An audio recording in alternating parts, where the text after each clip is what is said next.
Maestro, in the house, RJ. Hey. Pedal Pushers, is what we're going to call it. New series. Hope you guys like it. Subscribe to the channels. Today, Jimi Hendrix, Fuzz land on my channel, but next one. I got more fuzzes, so it might be a two-part fuzz That's true. On my channel. when we talked earlier today, RJ's like, I got a lot of stuff. And I thought, oh, he's going to bring like 5 pedals. No, he brought a lot of stuff. I got a problem. You do?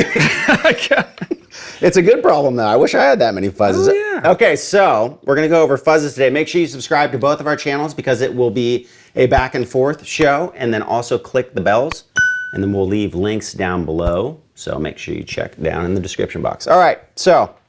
Let me hit this. You have the technology. Come on, GoPro. 1, 2, 3. We're so sophisticated. I know. We're so good.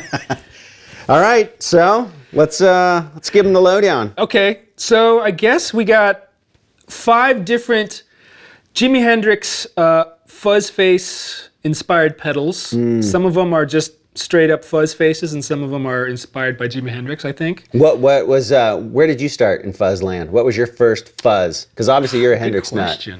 Oh God, my first fuzz, I believe, was like a full tone 70. Oh, that was my first boutique pedal Yeah, ever. mine too. Yeah, I think full tone was the only guy. Yeah, available. And then it went to full drive, but that was a good one. But it didn't play well with other pedals, I remember. Yeah, it was finicky, which is kind of what turned me away from the whole Fuzz-Face thing in the first place. Yeah. Until like recently. So now with fuzzes, they most of them need to go first. Is that or before the wah, or like I can't remember what the whole vibe is. Well, yeah, that could be a whole nother video. And whether or not they play with wahs, because some do not work well with wahs. And it's kind of dependent on if you have a vintage, like I call it a vintage style Fuzz-Face, are the ones that are super finicky and depend, on everything. Yeah. Whether it's what kind of battery, how much juice you drank. Exactly. They're super finicky, but they're also like the ones that sound really legit. They do, that's true. And are also noisy, but that's kind of part of the process. And then the newer ones, I feel like companies are building them in a way that they're less noisy, but still have that vintage characteristics and don't really matter where you place them in your board. Yeah. It's more forgiving, the new ones are. Well, it's almost like maybe the components are a little bit more stable, and they've kind of figured out, noise matters to some people, and so they're not as noisy. So I think here we've got a nice mix of vintage and new, as well as different price points. Boutique and stuff that you can find in any big box store. Yeah. So what do you want to? I don't know, man. You got the board. So let's give them number 1 in the chain would be. Number 1 would be this Monterey here on the far right. Okay, and the interesting thing about the Monterey is it's kind of like a one-stop shop. It's a Keeley pedal. I don't know if anybody's ever seen it. What's the Pop Into the Chemist? Is that guy's name? Yeah, Mike Hermans. Yeah, he does a great demo on that pedal and its versatility. Kind of cool that it has a vibe, an octafuzz, a fuzz, and then you can reverse the orders of what comes first in the pedal. So it's kind of its own thing. It could be a one-stop shop if you want kind of the Hendrix in a box. Basically. Hendrix in a box, exactly. And they have one called the Dark Side, which is Pink Floyd in a box, which that one's killer too. Yeah, that one's really good. Okay, and then next is. So the next one is one of my favorites, and that's actually an Eric Johnson signature Fuzz-Face. And we both know that Eric Johnson is like notorious for being a tone tweaker, and to say the least. Yeah. So is your battery pointing north? I don't know. Probably. Okay, so. But it's a really good vintage style Fuzz-Face. Okay. And it's just something that I had in my collection. Is it voiced kind of like he likes stuff, or is it true to? So I'd never really A/B'd this with a true vintage Fuzz-Face, but this is, I believe it's silicon transistors, and there's a whole debate between germanium and silicon. Do you know anything about that? My understanding is the very first fuzz pedals were germanium, but the way germanium transistors are is they're very dependent on the temperature of the room. Oh, interesting. And everything. So they're finicky. Yeah. So they sound different depending on if you're playing outside or inside or in cold weather. So they switched to silicon because it was more stable, but they sounded different. Okay. So germanium, people say, sound a little bit warmer. Ooh. Wet, but that's a broad statement. Yeah. What's warm? And then silicon's a little brighter. Oh, okay. So that's the trade-off. It's going to be consistent, but the tone is not going to be like a germanium. So. Yeah. Anyways, we have that, number 2.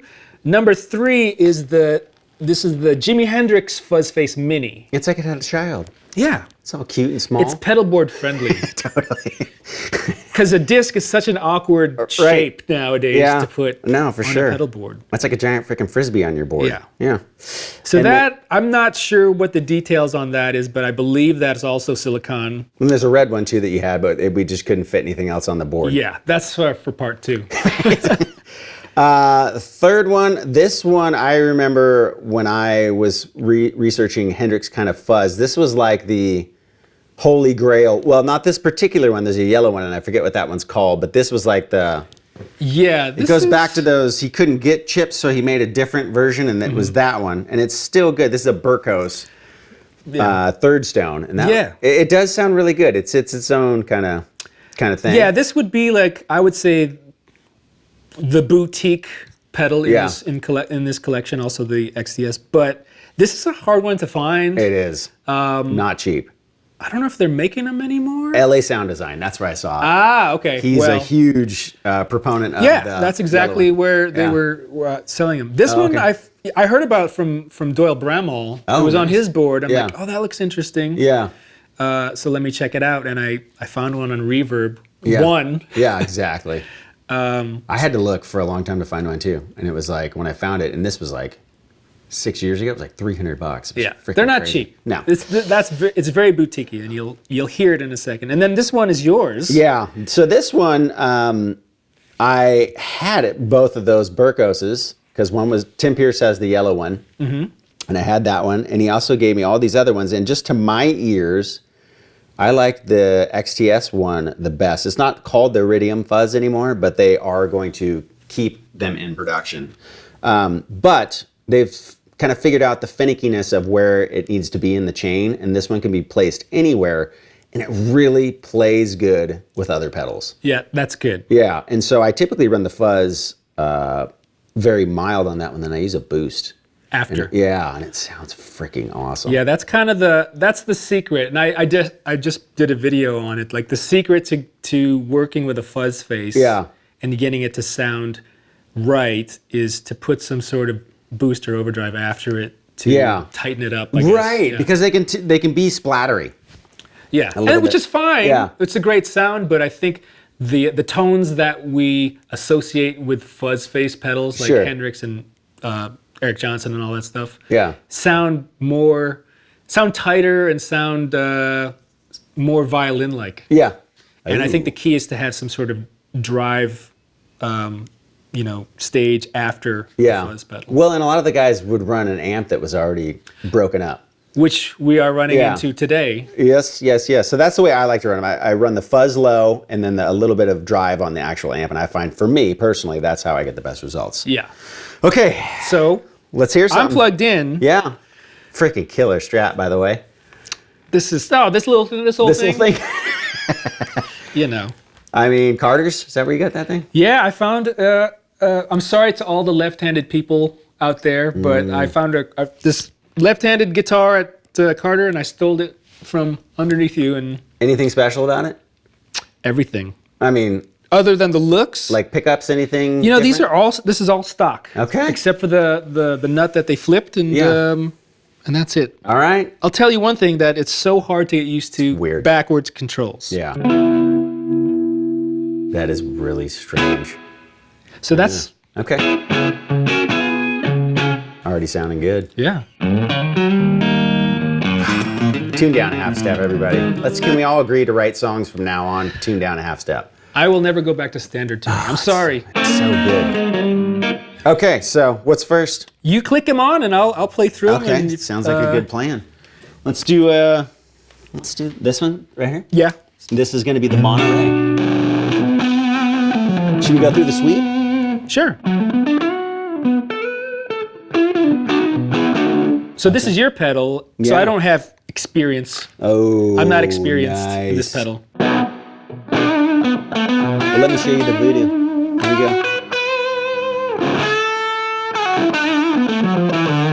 Ooh. How's the cleanup factor? Cleanup factor?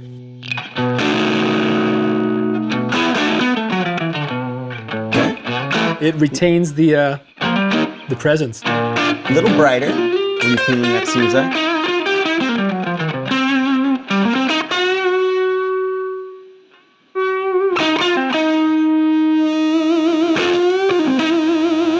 Okay. Uh-huh. Foxy. Or should I say fuzzy? All right, so that's all the controls we got. For the fuzz side. This is that one fuzz side. Okay. Yeah. Let's do EJ. Also no tone knob? No, the old Fuzz-Faces are just volume and fuzz. All right. It is what it is. Ooh. One thing I've noticed, and I stole this actually from James Santiago, who knows everything about everything. Tone sleuth. With the silicon Fuzz-Faces, Okay. you never, like if you crank up the fuzz, that's where the brightness comes off. Got it. But if you back it down a little bit, I don't know if you can hear it, but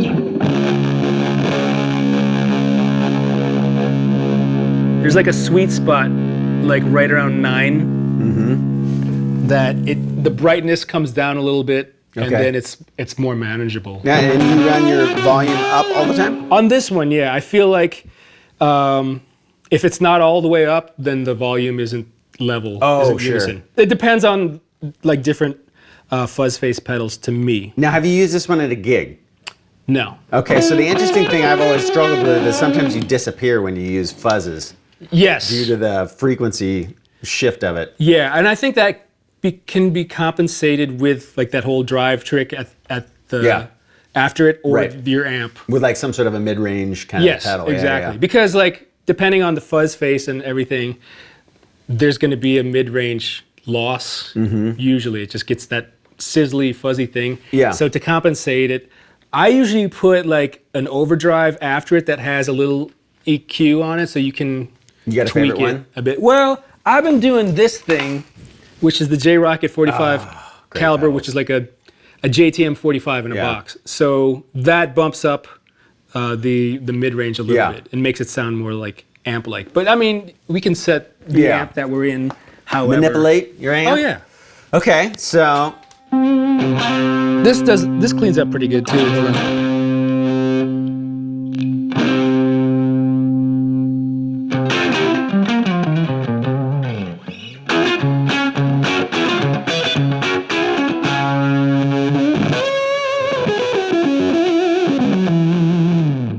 It's got that, especially, so I don't know how you test fuzzes, but like, I think a lot of the character is down low. yeah. Because if it starts fluzzing out, you can really hear it there. Up here, a lot of the fuzzes tend to sound the same. Yeah. But down here is where they all start sounding different. The old spoon hitting mashed potatoes. Yeah. That's where the character is. Yeah. For me. Okay. So the little one. So this is the Jimi Hendrix Fuzz-Face.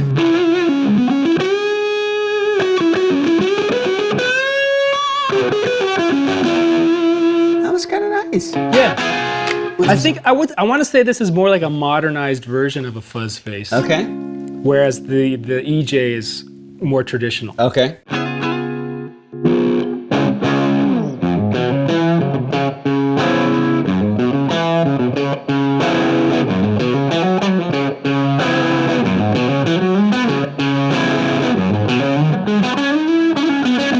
Oh, I see it right there. You can hear it. There's that dude. Like, Yeah, there's magic in the last 10% of the knob, I think. yeah, but here comes the treble. Yeah, exactly. And I feel like Oh, it's interesting and everything. when the fuzz is all the way up and when you back off on your volume knob, it's still fuzzy. Yeah. So like, see, I'm backed off on my knob, so I can't really get it clean to where I want it to. Yeah.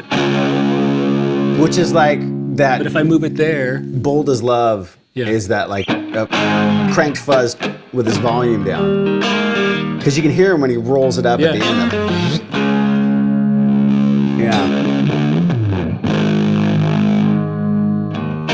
So that's the thing like people need to learn about fuzz faces is there's definitely a sweet spot area within the knobs. Okay, all right. So, which is why I love them so much. Now we got a couple of knobs on this guy. Yeah, which I really don't know how this pedal works. Okay. To tell you the truth, I'm not, because they're labeled as Access and Experience. Right. Okay. And then Earth and Sun. And I don't really know. I feel like Earth is like the bottom end of the fuzz, and the Sun is kind of the top end. It's getting cosmic on us. Earth and Sun, you know? Okay, yeah. So. This is on the Experience side. Okay, now how's our tone switch? Well, that's an interesting tone switch. It's very interactive with each other. Yeah. Interesting.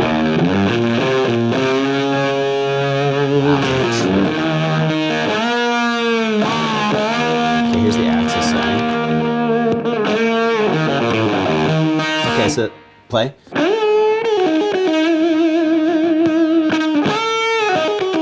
little more gain, a little more fuzz. A little more fuzzy, right? It's a little bit, bolder. Hell, since it says freaking Axis. Roll down for some cleans. Let's hear it. Let's hear it Axis out. This cleans out pretty good too. Ooh.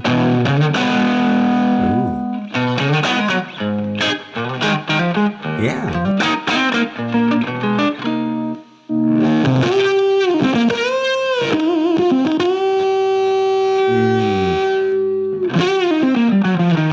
Okay, go full out again.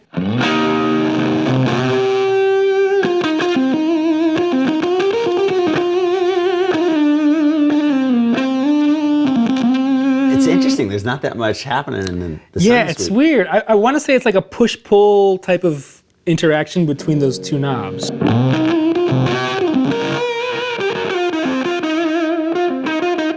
If anyone knows this pedal, please let us know. Please let us know how this works. I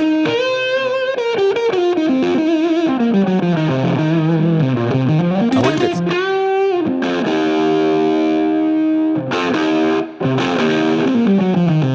Well, regardless, it does sound pretty good. Yeah. What I like is this pedal has an on-off knob. So you know how like with battery-powered pedals, you have to unplug the jack, or else you're going to drain the. This you don't have to unplug it. You can just switch off the volume to off. Dude, why don't other people do that? I don't know. Well, some companies, I think Analog Man does it. Oh, okay. Another great company. They make some great fuzz My stuff. pedal's coming. I ordered one. Did you? Yeah. 3 years ago? Yeah, pretty much.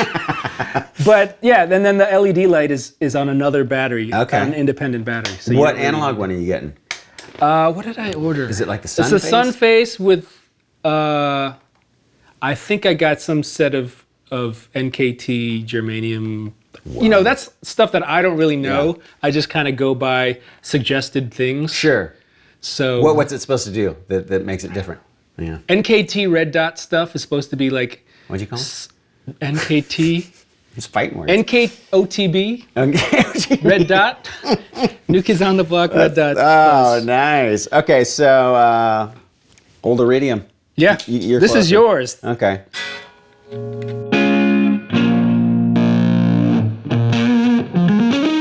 It's smooth. It is smooth. And I typically run it with the RC booster. After. Yeah. Because that gives you EQ, basically. And it does, and I can run the fuzz cleaner. Uh-huh. And so the tightness of the fuzz stays intact. Yeah. But then you get a boost, so it's not like turning up the fuzz knob because it doesn't like start to splatter. Right. It still stays pretty tight. Yeah. And then you also, get the sustain. Yeah, and I run all my gain pedals or fuzzes or whatever with the volume at or the drive at about 9 because I mix pedals all the time. And I find that, you can't, and with drive already on the amp, it gets crazy really quick. Exactly. But this one, I typically will a little more like this. Oh, wow.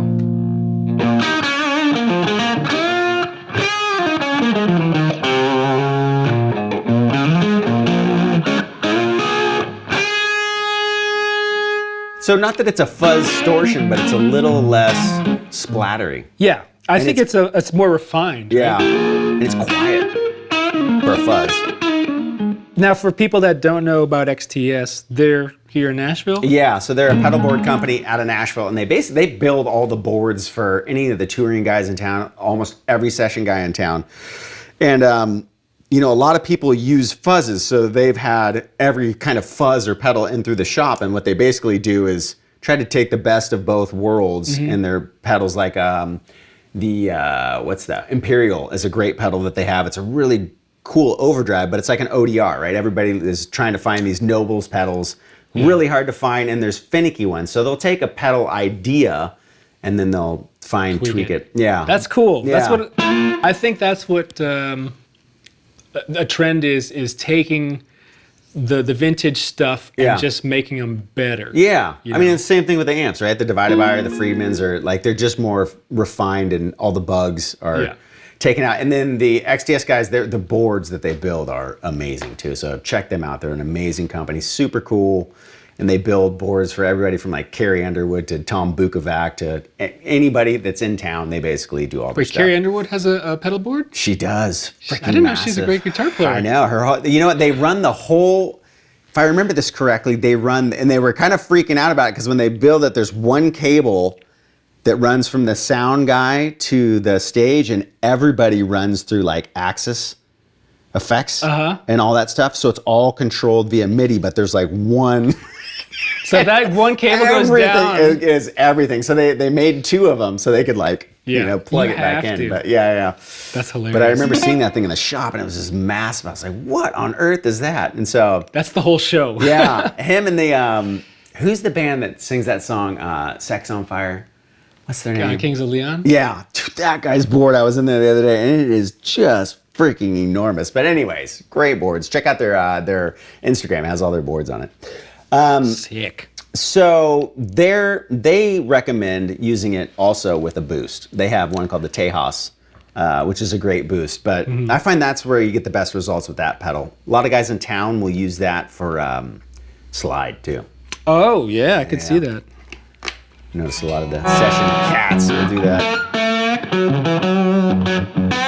Okay, so what do you think? Pros, cons? This is hard, man. They're similar. There's not a radical difference in a lot of them. I like them all, and they all sound different. Yeah. So we have, depending on, does one sound more like Hendrix, or does one just sound better to you? So it's a tough call because I like them. It's hard. You kind of got to be Hendrix to sound like Hendrix. Yeah. I'm trying, but no, dude, it sounds great. You cop Hendrix almost better than anybody I've ever heard. Oh my God, you got socks too, and your shirt. That shirt is epic. I got it all. Etsy, somewhere on Etsy. That shirt is amazing. My birthday's coming up. If you want to give me. All right, I'll find it on Etsy. Just take this one.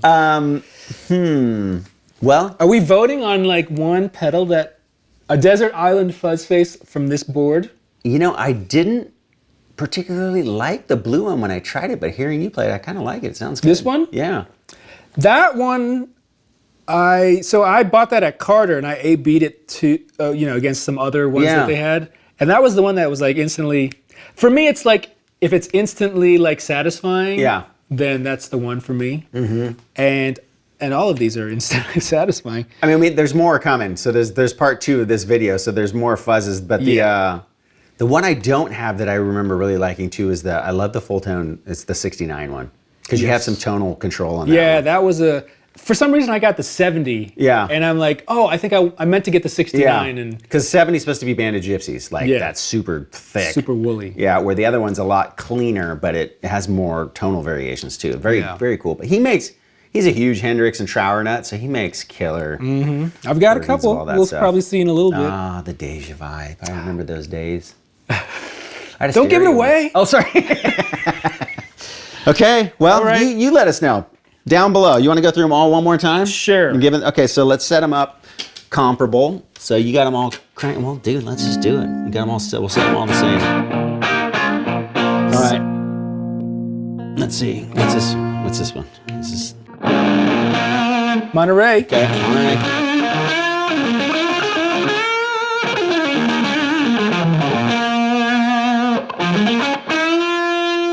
What about the Hendrix chords?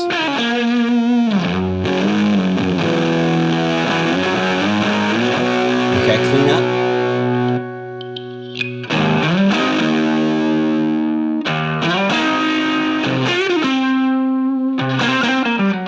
Okay. Here we go. DJ Fuzz. Turn off the loop one. Oh man, we can't do.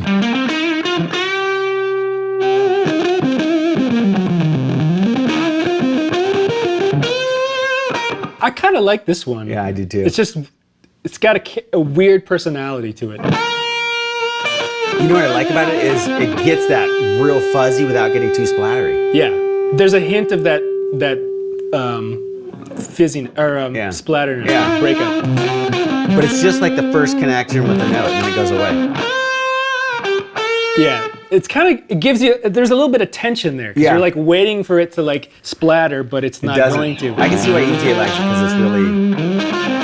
He probably doesn't set it with the fuzz that high, but I like it. And it cleans up really nice. That one's pretty good. Okay, you press it, won't block the camera. Ooh.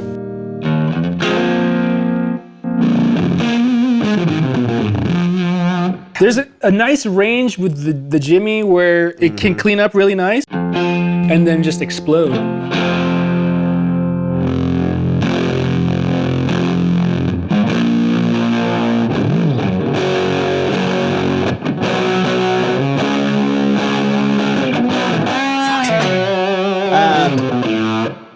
Okay. Third Stoner. Ooh, I gotta turn it on first. That's pretty splattery. I feel like it's too bright with the sun. Dial the sun back a little bit. Turn up the earth. I think I usually set it like there. Okay. But this also, I believe, works better when there's something behind it. Drive over it. Yeah. I think Doyle Bramall was saying he puts like a Vemoram genre after it or yeah, something. so you want some mid-low. To smooth it out, you know? Yeah. I feel like when I see it at LA Sound Design, he has some sort of, not tube screamer, but something in that vein to give it a little kick in the pants. It just helps. All right. And then back to our XTS bros. I really like that one. There's a hollowness to it. Yeah. It's got tons of character to it. The sweep's good too. Like if you go on the color knob, dial the volume back just a hair. A little, like, yeah, like right there. And then the sweep's really good on that one. On the color? Oh yeah. I almost like it there. Yeah.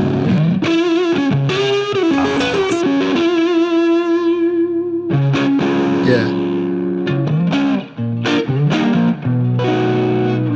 Oh, this is a tough one, man. I'm saying I like two. Yeah. My top two are the EJ and the Iridium. Yeah, that's my favorites too. Really? Yep. We agree? Yes! I mean, I love them all. Yeah. But I would say those are the ones that instantly spark my interest. Maybe I'm incorrect in saying this, but I don't feel like when I hear Hendrix play, and when I hear him play live, I don't feel like I hear him with splattery fuzz. I feel like it's just like, yeah. you know I think it's also, I mean, it's such a varied. It varies greatly from era to era. Yeah. But if I were to take like the Bold as Love album as one example, Yeah. the exception being Bold as Love, that solo is a little broken up. But then if you were to go to Band of Gypsies, when it's that real thick fuzz, it still doesn't seem that splattery to me. Yeah. And maybe it's because he's always tweaking the knobs. Yeah, and I think the amp makes a difference. Yeah. Whatever he was plugged into. I think a lot of the live stuff, if you listen to like the Woodstock stuff, and possibly, what is that? The Miami Pop Festival, I remember listening to that, and that sounded like a punk rock record to me. Yeah. It was so raucous, the tone on that Interesting. one. So, Okay. You know what? There's one other pedal that we both don't have that I've heard that I remember being killer, and it was like an all-in-oneer. Do you remember the Captain Coconut? Did you ever? Oh yeah. That's a good one. If you guys can find that. They don't make that, do they? No, but if you can find one on Reverb, it's real. I had this one buddy of mine who was like the biggest Hendrix nut of all time. And interestingly enough, he's one of the first guitar players in Suicidal Tendencies. Total tone nut. Anyways, Hendrix fan, but he's like, dude, have you ever heard the Captain Coconut? And I'm like, no, and he had one at his house, and I played that thing, and I'm like, that's awesome. Okay, because it has, I think, a fuzz, an octave, and a vibe in it, I think. And I think they're probably $400 or $500, but it's worth it if you want an all-in-one fuzz. I'm going to go on Reverb right now. Yeah, we're going to get it first. Well, thank you, sir. So make sure part 2 is going to be... Yeah, part 2, I'm not sure what we're going to do. Maybe some more fuzz, maybe some Octavia. Who knows? Who knows? Rhyme and note. And with that, make sure to subscribe to the channel, click the bell, and we'll catch you next time. Bye.